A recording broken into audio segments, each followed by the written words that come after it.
Manny Pacquiao nauli ang asawang si Jenky na may kasamang ibang lalaki.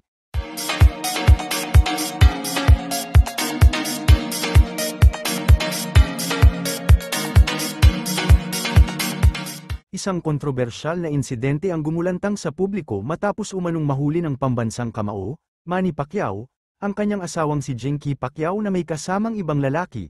Ayon sa ulat, naganap ang insidente sa isang kilalang lugar sa Makati City. Napansin umano ni Manny ang kakaibang kilos ni Jenky sa mga nakaraang linggo, kaya't sinundan niya ito. Pagdating sa lugar, nakita raw ni Manny si Jenky na tila malapit sa isang lalaking hindi niya kilala. Bagamat tahimik na umalis ang boksingero, hindi naiwasang mag-viral ang balita matapos itong kumalat sa social media. Wala pang opisyal na pahayag si Manny ukol sa insidente, samantala, nanatiling tikom ang bibig ni Jenky at ng kanyang kampo. Marami ang nagtataka kung ano ang tunay na kwento sa likod ng insidente. Hiniling ng pamilya Pacquiao na bigyan sila ng privacy sa gitna ng kontrobersya. Patuloy pa rin ang pagsubaybay ng publiko sa magiging hakbang ng mag-asawa. And this are chika for today mga ka-showbiz, sana nag-enjoy kayo.